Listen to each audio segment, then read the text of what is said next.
In 1924, George Mallory and his partner, Andrew Irvine, attempted what at the time seemed impossible: to be the first humans ever to reach the summit of Mount Everest, the tallest mountain in the world.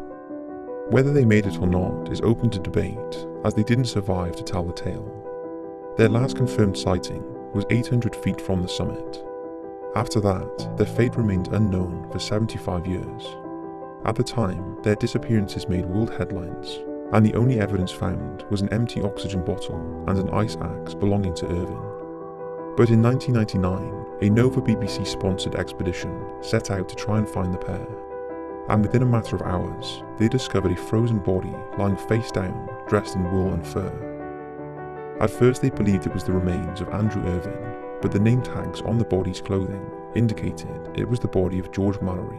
The corpse was perfectly preserved, and although no photos of his face were taken, it was reported it was undamaged with a solemn expression.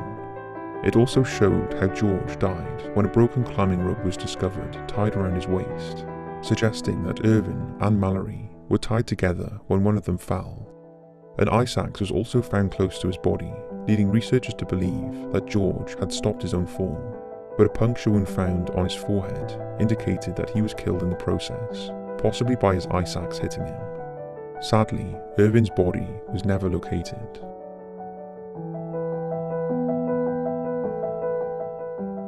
The mummified bodies of World War I soldiers.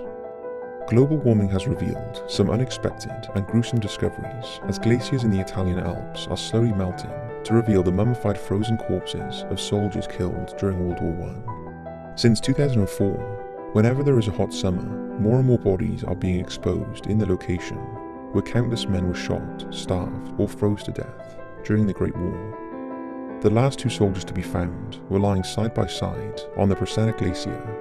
It's thought they were just teenagers who were buried in a frozen crevasse by fellow fighters after being shot in the head in 1918.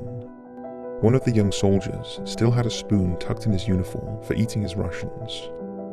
These two young men, thought to be between 16 and 18, went to fight for their country and were not seen again for nearly 100 years. The fight between Italian forces and those of the Austro-Hungarian Empire was long, and much of it was in the mountainous Italian Alps, where blizzards could send temperatures dropping to minus 30 degrees Celsius. However, it's not just bodies that are being unearthed from the battleground. Clothes, shoes, and intact letters from soldiers are also being discovered. Sadly, sometimes bodies are found that have been completely looted, with all remnants of them being soldiers removed to be sold online to unsuspecting collectors. In fact, some people are going up to the mountain with the sole intent of finding such things to sell on the internet. Alex Lowe and David Bridges.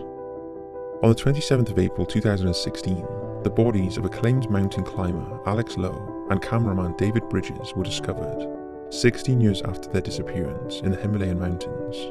The pair were buried alive in an avalanche in Tibet's Shishapangma on the 5th of October 1999, along with their companion, Conrad Anker. All three were part of the 9-member American Shishapangma ski expedition. Anker, who was only partially buried, sustained broken ribs and head gash, but was able to walk to safety. However, despite almost 2 days searching, Lowe and Bridges were not found.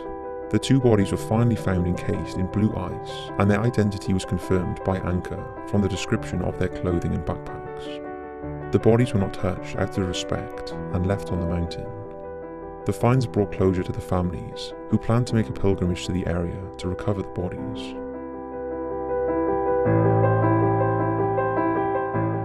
Marceline and Francine Demoulin. On August 15, 1942, Marceline and Francine Demoulin ventured out to feed their cattle on mountain pasture in the Swiss Alps. They never returned and were never seen again, leaving behind 7 children. That is until July 2017, when an employee of a local cable car company was doing routine maintenance in the Swiss Alps when he saw a foot protruding from the ice. Upon closer inspection, he saw 2 other boots and some personal artifacts, as well as the blackened remains of a man and a woman. Security and the police were notified, and after recovering the bodies, still encased in a block of ice, it was confirmed by DNA that they were the remains of Marceline and Francine Demoulin. It's thought the couple fell into a crevasse 75 years earlier, and as the glaciers started to melt, their well-preserved bodies were revealed. Only 2 of their children were still alive, and their youngest daughter, who was just 4 years old when her parents disappeared, said she and her siblings had spent their whole lives looking for them. The couple were finally laid to rest in southwest Switzerland, and their funeral was attended by their 2 surviving children, their grandchildren and great-grandchildren that they had never met. The pair had finally been released from their icy grave.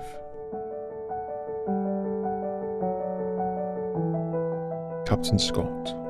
In June 1910, renowned Arctic explorer Captain Robert Falcon Scott and his team left Cardiff, Wales on the whaling ship Terra Nova in preparation to become the first British explorers to reach the South Pole. However, when they reached Antarctica, it became apparent that the group were ill-equipped to deal with the harsh conditions, and the ponies and sledges they were using were unable to cope and were abandoned.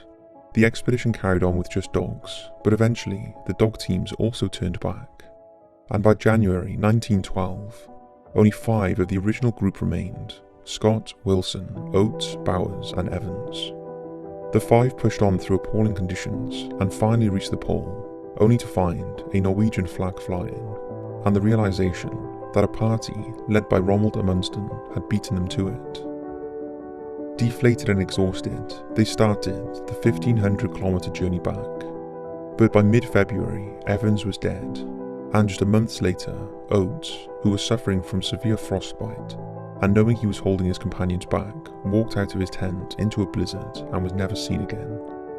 The remaining 3 also eventually succumbed to the freezing conditions and died of starvation and exposure at the end of March 1912. Their frozen bodies were found in their tent 8 months later, and Scott's diary revealed the extent of their torment.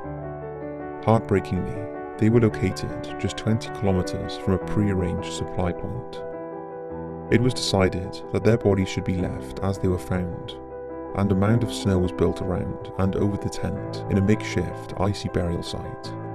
A cross made of skis was placed on top, and a member of the search party left a note in a metal cylinder at the site, in which he wrote their obituaries. The 3 were then left in their snow-covered ice tomb, where they remain to this day. However, in the years since, and with the changing climate, the tomb has been slowly moving. This is because it was erected on top of a 360-foot section of ice. So as the surface accumulates more ice, and the bottom of the shelf melts and refreezes, it slowly moves. With the passage of time, it's now estimated that 3 bodies have travelled around 39 miles, and are encased in over 55 foot of snow. In fact, no one seems to know exactly where they are now, but glaciologists believe the moving bodies are still preserved intact, and within the next 250 years, the remains of Scott, Bowers and Wilson will reach the age of the Ross Ice Shelf, where it meets McMurdo Sound in the Ross Sea. By then, it's estimated they'll be encased in more than 325 feet of ice, and by the time they reach the sea, they will emerge inside a huge iceberg bobbing around in the ocean.